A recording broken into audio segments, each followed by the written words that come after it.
Hello friends, welcome to my channel. Friends, SEBI ने एक नया सर्कुलर जारी किया है जिसमें शॉर्ट सेलिंग को बैन कर दिया। अब उसकी वजह से क्या मार्केट पे इम्पैक्ट पड़ सकता है या मार्केट में कितना बड़ा इम्पैक्ट पड़ने वाला है, या मंडे को मार्केट जब ओपन होगा तो मार्केट में बहुत बड़ा सेल ऑफ देखने को मिल सकता है या मार्केट में बहुत ज़्यादा वॉलेटिलिटी देखने को मिल सकता है। ये सारी चीज़ें हो सकती हैं, तो आज के इस वीडियो में डिस्कस करें कंप्लीट डिटेल्स के बारे में। साथ ही डिस्कस करेंगे वीकली एनालिसिस के बारे में कि इस वक्त जो इस वीक की मार्केट कैसा परफॉर्म कर सकता है। साथ ही बात करेंगे स्टॉक ऑफ द वीक के बारे में, और लास्ट वीक में जो स्टॉक ने शेयर किया था उन्होंने कैसा परफॉर्म किया हुआ है। तो वीडियो को लास्ट तक जरूर देखिए, काफ़ी इंटरेस्टिंग वीडियो आपके लिए होने वाली है। फ्रेंड्स, सबसे पहले बात करते हैं शॉर्ट सेलिंग जो सेबी ने बैन किया उसके बारे में। देखिए, शॉर्ट सेलिंग होती क्या, बहुत सिंपल वर्ड में बताता हूं मैं आपको कि शॉर्ट सेलिंग का मतलब ये होता है कि आपके पास जो शेयर नहीं है, क्लियर, जो शेयर आपके पास नहीं है तो आप क्या करते हैं, आप किसी ब्रोकर से जो वेल स्टेब्लिश ब्रोकर्स हैं उनसे उधार लिया, उनसे आपने बोरो किया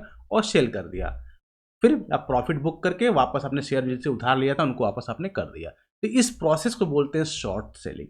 अगर आप देखेंगे कि लास्ट कुछ महीने पहले जब हिंडनबर्ग और अडानी का केस आया था जिसमें दवा के मार्केट में बहुत ज़्यादा हलचल हो गई थी, तो उस केस में ऐसा ही देखने को मिला था कि हिंडनबर्ग ने अडानी के सारे स्टॉक्स को शॉर्ट कर दिया था। अब फिर रिपोर्ट पब्लिश कर दी, उसका मार्केट जो क्रैश कर गया, उनके स्टॉक्स को क्रैश कर गया। स्टॉक जब क्रैश कर गया तो लोअर लेवल पे फिर से बाय करके जिससे भी आपने लिया था उसको आपने वापस कर दिया।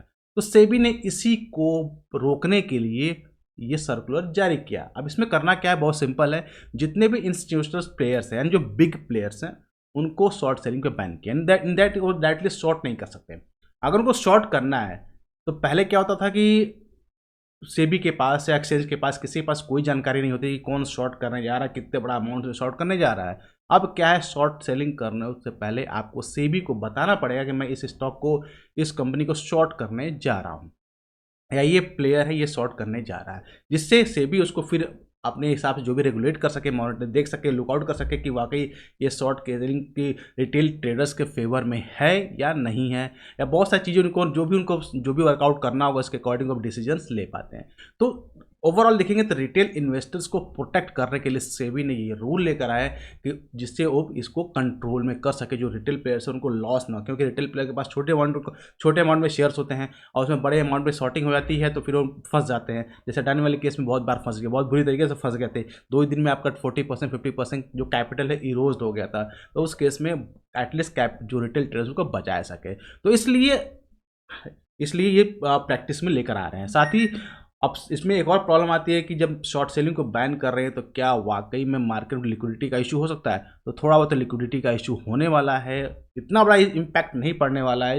एज पर मेरा एनालिसिस के अकॉर्डिंग इतना बड़ा इम्पैक्ट मार्केट में नहीं पड़ने वाला है, क्योंकि शॉर्ट सेलिंग हमेशा नहीं होती है, ओकेजनल होती है और न्यूज़ बेस्ड होती है। बेसिकली न्यूज़ बेस्ड ही शॉर्ट सेलिंग होती है, उसमें प्रॉफिट होता है। अगर न्यूज़ बेस्ड सेलिंग और शॉर्ट सेलिंग ना हो तो प्रॉफिट नहीं होता है। इसलिए थोड़ा सा लिक्विडिटी का थोड़ा सा क्रंच आ सकता है, क्लियर। तो उसके लिए इस जो डिसीजन है ये रिटेल ट्रेडर्स के लिए बहुत ही अच्छा मेरी तरफ से है। बाकी आपके क्या राय है, आप कमेंट सेक्शन में लिख के मुझे बता सकते हैं कि आपकी क्या राय है और इसका क्या इंपैक्ट पड़ेगा मार्केट में। आपको देखने को कल जब मार्केट ओपन होगा तब देख लेंगे ना। ये तो बात हुई हमारी शॉर्ट सेलिंग के बारे में जो सेबी ने बैन किया। अब बात करते हैं इस वीक के कैसा मार्केट परफॉर्म करने वाला। सबसे पहले बात करते हैं बैंक निफ्टी के बारे में। तो बैंक निफ्टी अगर वीकली चार्ट की हम बात करते हैं तो वीकली चार्ट पे बैंक निफ्टी बहुत आराम से रेंज में प्ले कर रहा है। जो लास्ट टाइम हमने डिस्कस किया था कि बैंक निफ्टी अभी भी हमारे रेंज में ही प्ले कर रहा है। तो बहुत ही इंपॉर्टेंट पॉइंट है कि जब तक बैंक निफ्टी आपका जो रेंज है, इस रेंज को अगर आप वॉच आउट करेंगे तो रेंज हमारा कौन सा है, 47,500 का रेंज है।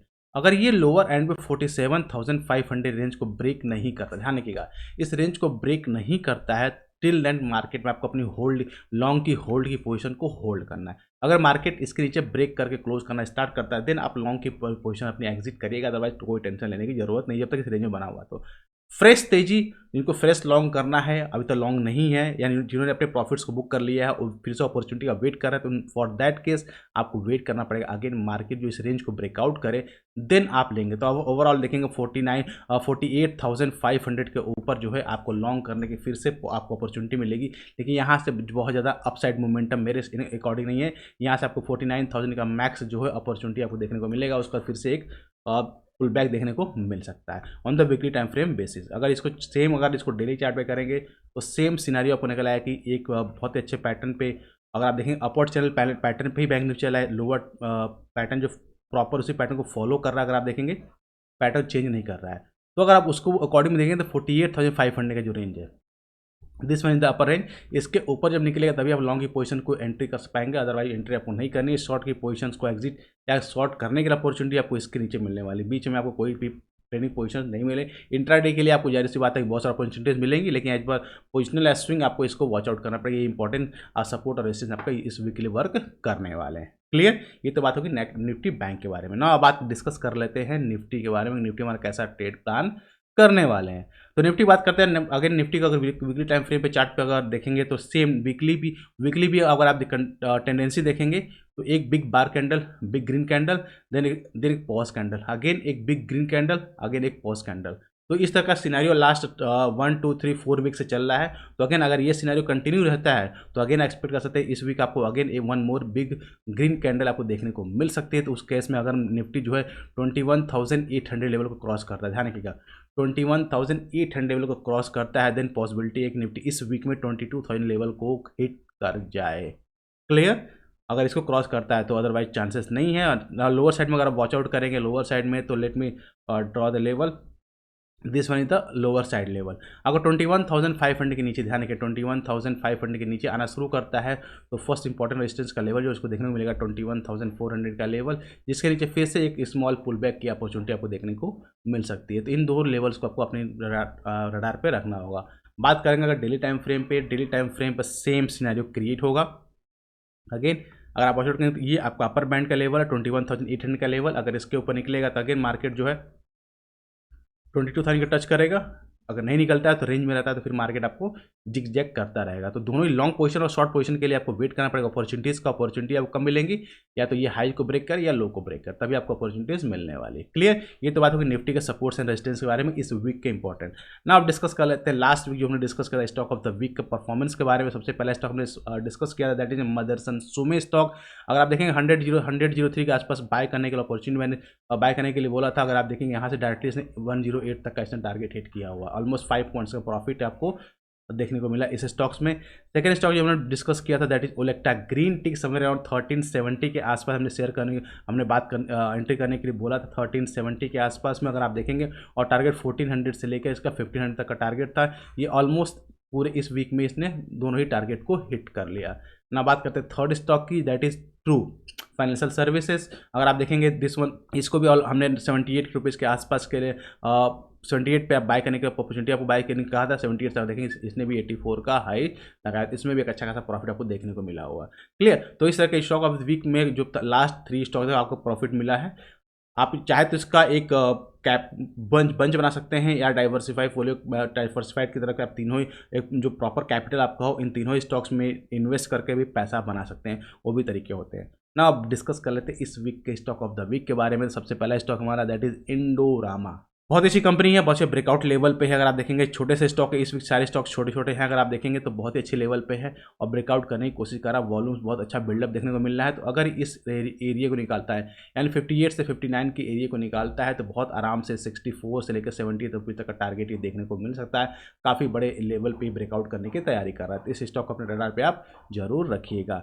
नेक्स्ट स्टॉक की बात कर रहे थे that is dish TV. Again एक छोटा सा स्टॉक है, ये भी काफ़ी अच्छे लेवल पे है और ब्रेकआउट करने की तैयारी कर रहा है। अगर आप देखेंगे 22 रुपीज़ के आसपास का प्राइस अगर 22 रुपीज़ के ऊपर निकलता है तो फिर ये 24 से लेकर 26 रुपये तक टारगेट आपको देखने को मिल सकता है।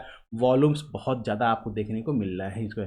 नाउ थर्ड स्टॉक की बात करते हैं that is one Subex limited. काफ़ी स्ट्रॉन्ग इसका भी चार्ट स्ट्रक्चर देखने को मिल रहा है और ब्रेकआउट बहुत अच्छे लेवल पे इसने किया हुआ है ऑलरेडी अगर आप देखेंगे, और ये बहुत ही अच्छे लेवल ब्रेकआउट करने की भी तैयारी कर रहा है। तो जैसे ही ये 39 के ऊपर निकलता है, 39 ऑलरेडी चल रहा है, 39 से ऊपर निकलता है नेक्स्ट ट्रेडिंग सेशन में तो बहुत आराम से ये 42 से लेकर 45 तक का टारगेट आपको देखने को मिल सकता है। इस वीक मैंने तीनों स्टॉक बहुत छोटे छोटे दिए हैं। रीज़न क्या है कि मार्केट में एक्सट्रीम वॉलेटिलिटी क्रिएट हो रही है, तो छोटे स्टॉक्स में आपको प्रॉब्लम नहीं होगी पोजीशंस को कैश में बाय करके होल्ड करने में। बड़े स्टॉक में प्रॉब्लम हो सकती है लेकिन छोटे स्टॉक्स में आपको प्रॉब्लम नहीं होगी। तो गाइस ये थी डिटेल इन्फॉर्मेशन इस वीक के ट्रेडिंग सेशन के बारे में। आई होप आपको वीडियो अच्छा लगा, तो इसके लिए एक लाइक तो जरूर बनता है। साथ ही अभी तक हमारे चैनल को सब्सक्राइब नहीं किया है तो जरूर सब्सक्राइब कर ले ताकि इस तरह की इन्फॉर्मेटिव वीडियो आपको मिलते हैं next video. Till that happy trading.